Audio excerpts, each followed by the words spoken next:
Saudações, digníssimos senhores e senhoras, meus caros, queridos irmãos e irmãs na senda. Vos agradeço muito por acompanharem o nosso trabalho. A presença de vocês nos enobrece, nos alegra e todos os contatos feitos por cada um nos enriquece. Todos os pontos de vista, todas as trocas, todas as dúvidas, comentários, informações solicitadas são sempre muito bem-vindas. Todos sabem, buscamos tornar estas transmissões, estes vídeos, torná-los o quão mais impessoais e datados possível, evitando essa datação ou questões pessoais que deixem esses temas fadados ao descaso ou perdidos na temporalidade.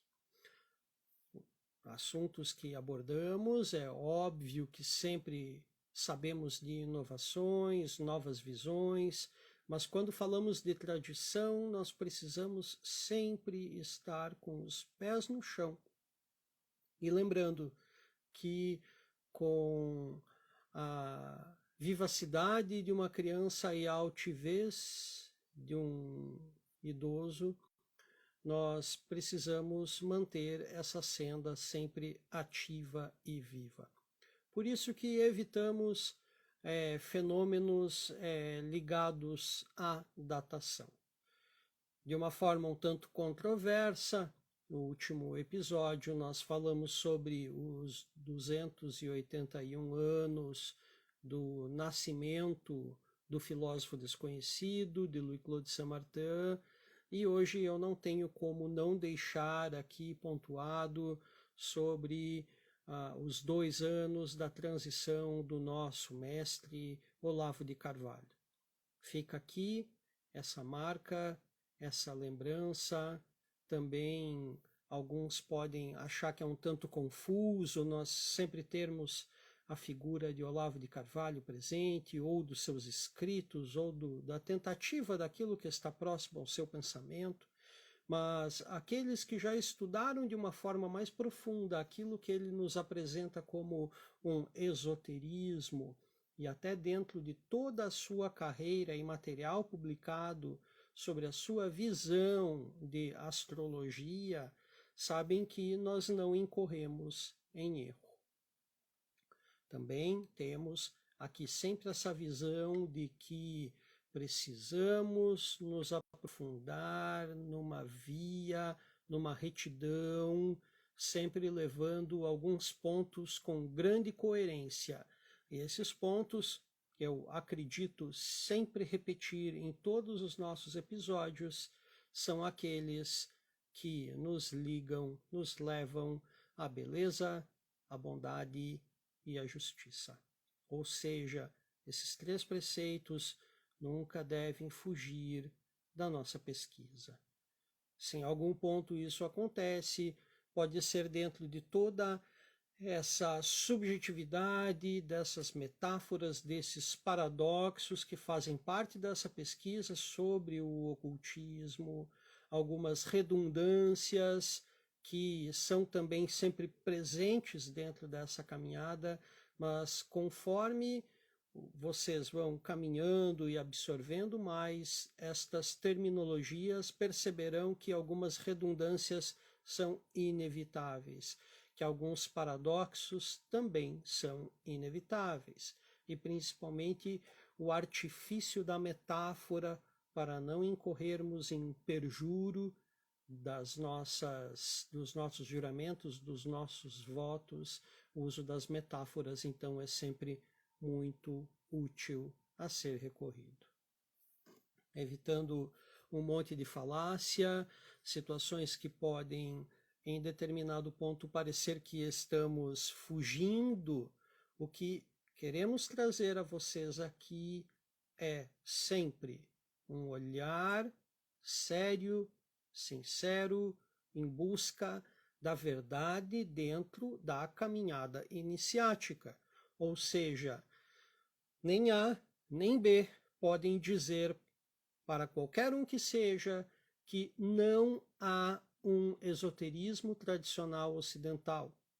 Isso é muito marcado, não apenas dentro das religiões, das filosofias ou das sociedades iniciáticas, mas existem detalhes vindos, principalmente das nossas ciências sagradas, que imperam dentro de toda uma sociedade construída, seja ocidental ou oriental.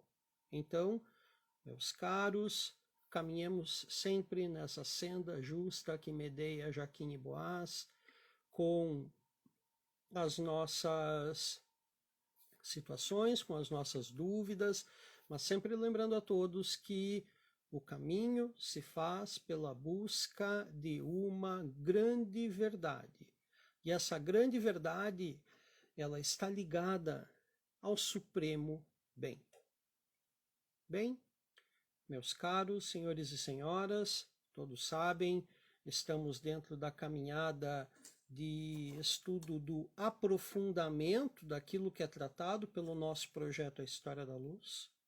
Nós temos uma caminhada convicta dentro destas tradições que nós sempre pontuamos.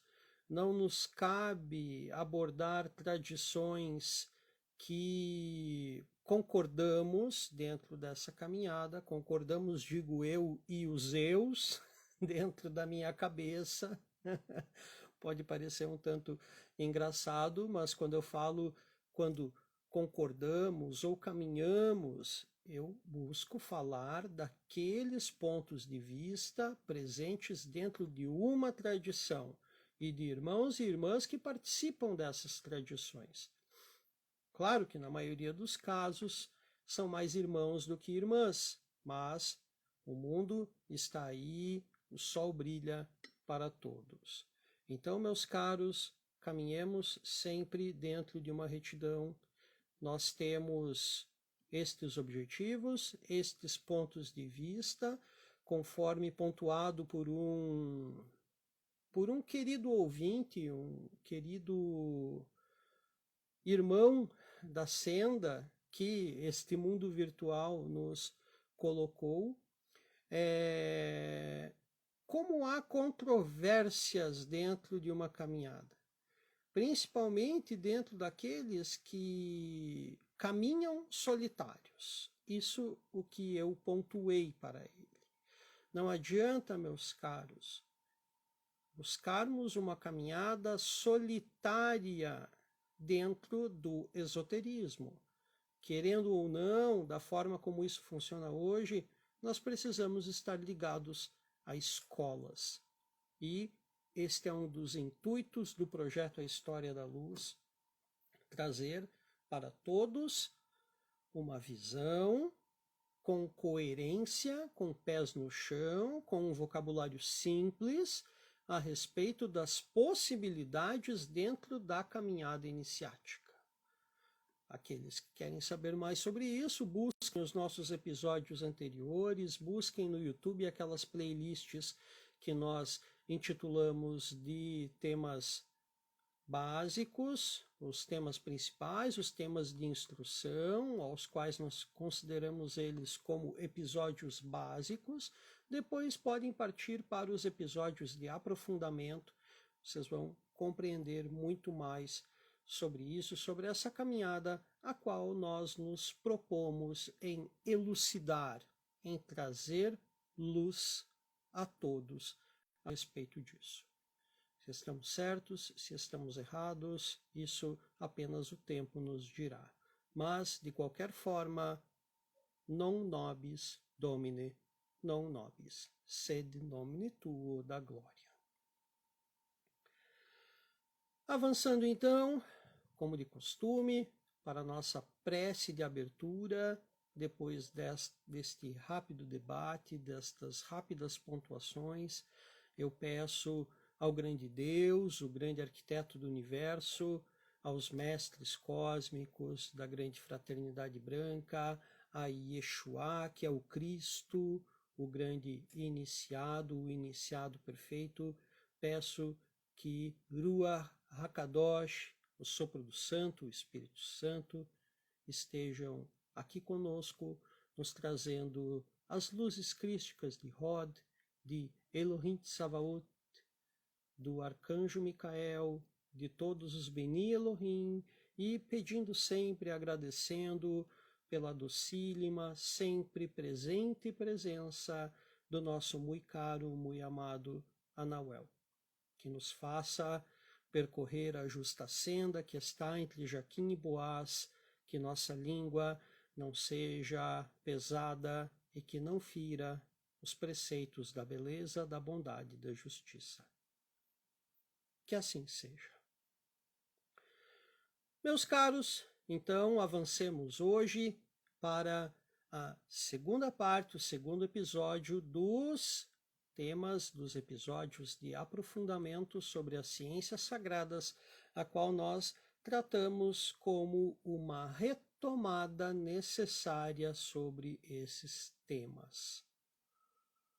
No nosso episódio anterior, da História da Luz, nos apresentou o início de nosso estudo de retomada uma retomada necessária das nossas tão emblemáticas ciências sagradas. Não sendo, sabemos, um assunto muito fácil de ser assim exposto rapidamente, sem o uso de teorias muito aprofundadas, que são apenas absorvidas com facilidade por alguns poucos e com uma devida base de fundamentação alçada em um amplo conhecimento prévio.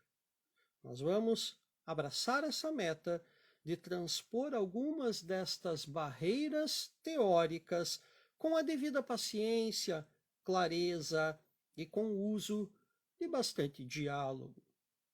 Todos eles, creio que bem informativos, com a intenção de alcançar a grande maioria possível dos interessados neste tema que tanto nos atrai.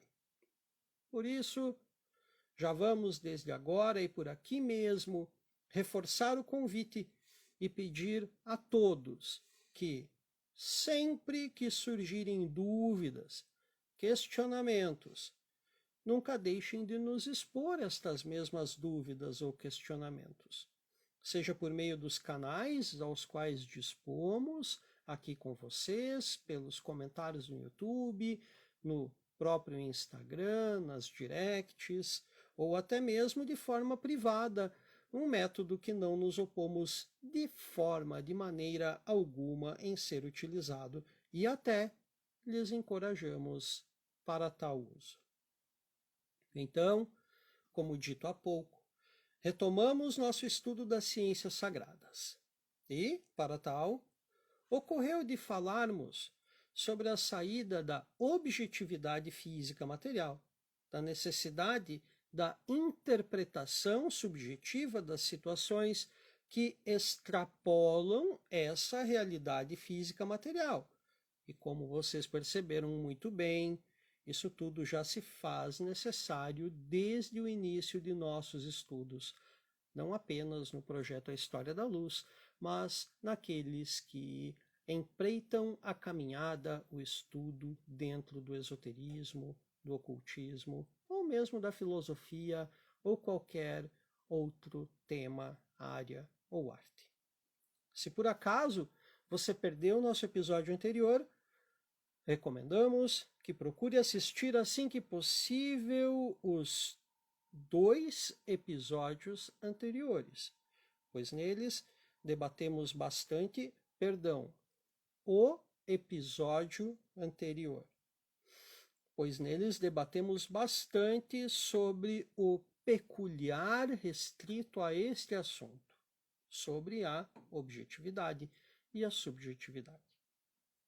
Falamos sobre a realidade objetiva da natureza física e material e da necessidade de entender essa realidade com a faculdade da subjetividade, para então abrir o caminho em nossas mentes e corações para melhor compreendermos a aplicabilidade das leis geradoras, estas que por nós ainda são desconhecidas e que, por consequência, são as geradoras do que chamamos de ciências sagradas ou arcanas artes. Essas que por nós são conhecidas mesmo que na superficialidade.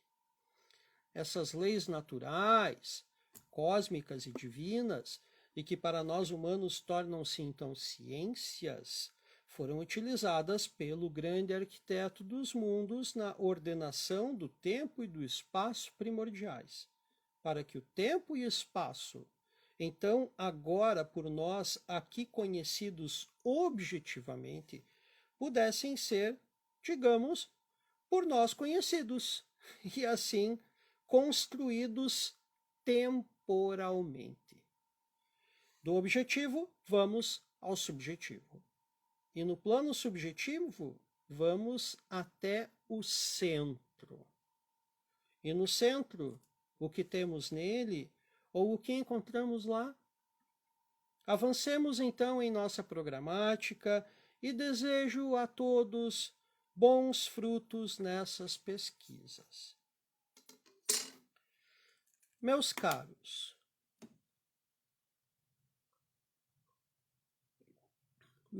senhores e senhoras, todos temos uma faculdade que ocorre naturalmente por meio do sonho, mas que, por meio de certa prática constante, conseguiremos desenvolver essa faculdade também pela meditação ou pela prece. Por ela, encontraremos, com certo esforço, o centro onde a harmonia contemplativa está presente. Lá ficaremos por certo tempo, neste centro harmônico contemplativo, e assim teremos todos a oportunidade de nos nutrirmos, recebendo ensinamentos ou tendo algum vislumbre de situações que podem vir a ser melhoradas. E, depois, obrigatoriamente, pasmem, precisamos retornar para a realidade. É uma regra imutável que ocorre ao sairmos da realidade. Ou seja, a realidade física, material, objetiva. Voltamos a lembrar, estamos falando de objetividade que entra na subjetividade. Na subjetividade você encontra um centro harmônico, ou seja, uma informação que não é possível de ser realizada ou transmitida muitas vezes por palavras. Nós até tentamos escrever e escrevemos textos enormes ou uma pequena palavra que tenta nos ligar a este sentimento, àquilo que nós encontramos resposta no mais profundo do nosso ser. Podemos dizer que este é o caminho que beira do aprofundamento esotérico que nos conduz a um verdadeiro misticismo, a um contato místico. Mas não vamos entrar nesse ponto agora. Só quero deixar isso bem pontuado. Neste centro é o mais próximo que nós temos de uma experiência verdadeiramente mística. Meus queridos, não é acendendo incenso, cantando mantra, sabe? Que isso te torna uma pessoa mística. Não. Misticismo é algo extremamente refinado. Nós podemos ter um vislumbre, um contato místico muito mais próximo ou possibilitado do nosso merecimento por meio da prece do que por uma balela qualquer que tentam colocar na nossa cabeça que seja místico, tá? Mas não quero entrar nesse ponto agora. Uma regra imutável que ocorre ao sairmos da realidade. Ou seja, voltando a dizer, no plano objetivo nós encontramos uma subjetividade, vamos encontrar uma informação profunda dentro dessa subjetividade, que podemos chamá-lo de um centro harmônico, E obrigatoriamente nós não ficamos ali habitando esse centro. Nós precisamos retornar para a objetividade, ou seja, aquilo que nós chamamos de realidade. Neste centro, encontramos o local, se é que podemos assim chamar, mas eu não vejo um outro termo para ele nesse momento.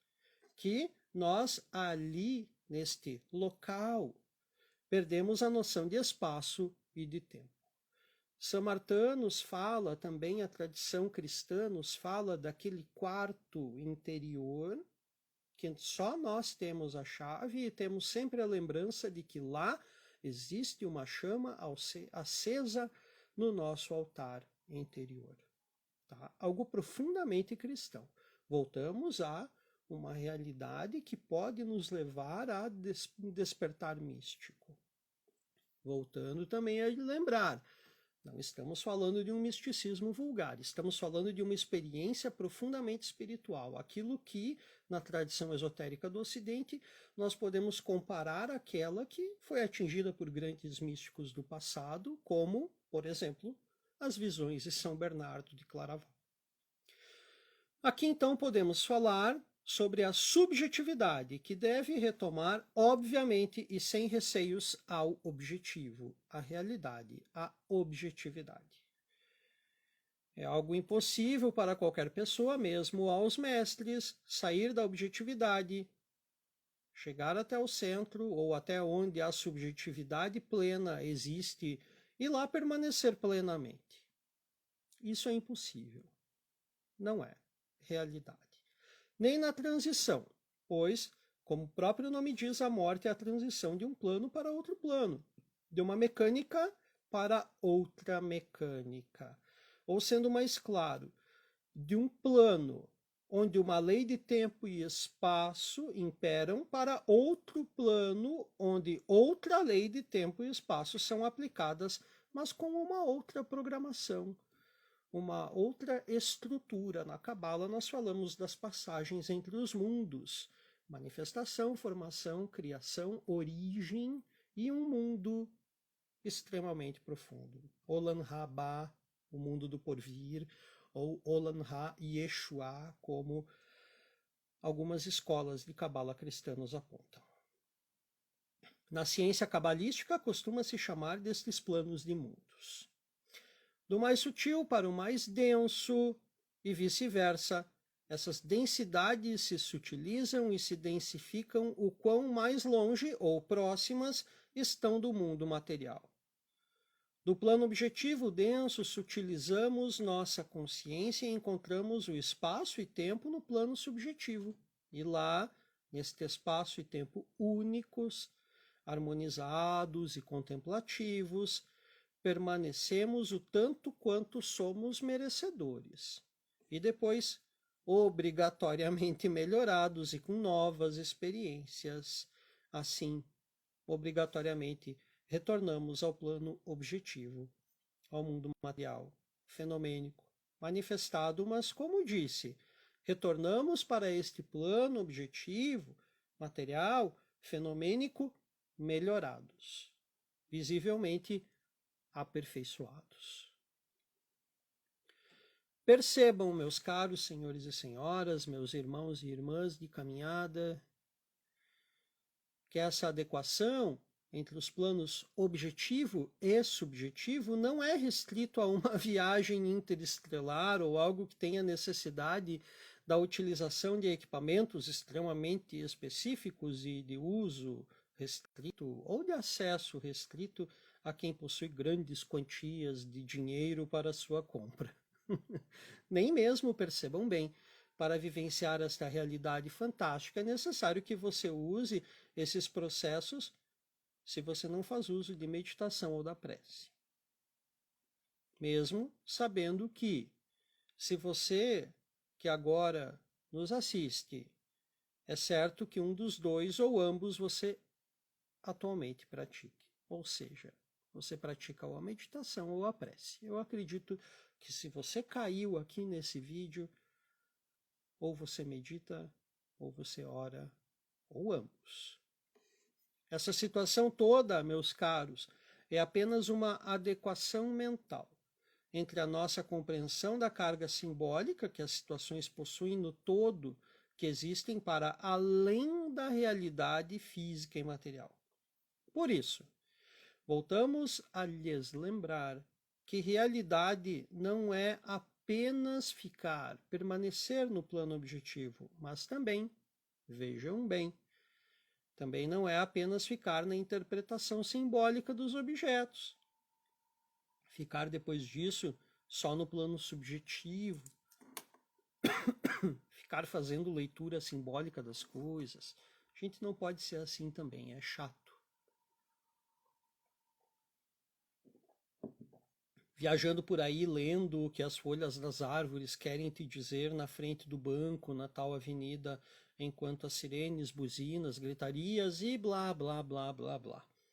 Compreender o simbólico pede que retornemos ao plano objetivo para levar a cabo o principal propósito da ação humana na matéria, que é a evolução dos seres.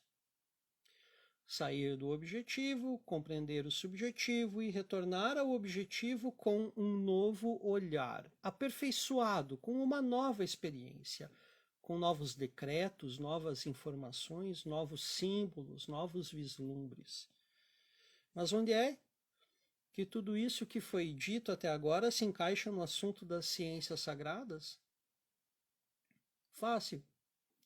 Na necessária subjetividade que você precisa ter em seu coração e mente para permitir que todo o simbolismo profundo e ancestral contido nelas faça sentido no agregado cultural que te habita, que lhe habita desde sempre. Por isso que aprender sobre o simbolismo é muito mais fácil ao entrar em uma tradição de iniciados, em uma escola séria, do que buscar aprender tudo isso sozinho. Pois, além da linguagem já ser preparada e adequada devido à cultura e tradição desta escola iniciática, você não estará sozinho na caminhada.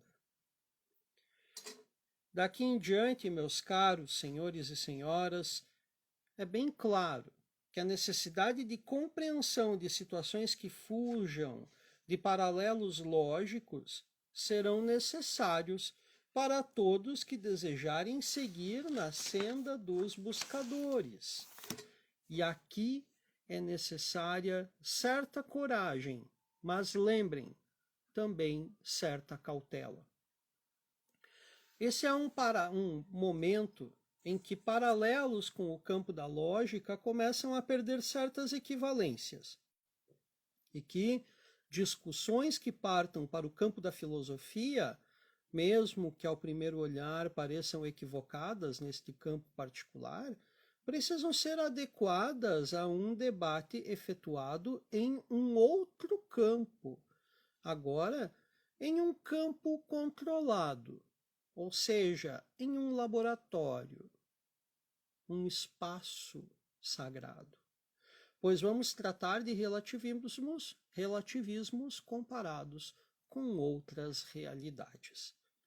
Agora, que é o ponto principal desse diálogo, em que toda essa noção de subjetividade precisou ser trabalhada até aqui para levar a noção de lógica aparente para o campo controlado, onde há uma lógica transcendental por trás de tudo. Nem toda a realidade existe pelos motivos aos quais nós, observadores, sabemos explicar. Aqui não apontaremos a filosofia como errada, longe disso, mas para a filosofia se adequar a esse assunto, nela se faz necessária uma certa carga esotérica, a qual são poucos os filósofos que se prepararam nesta senda.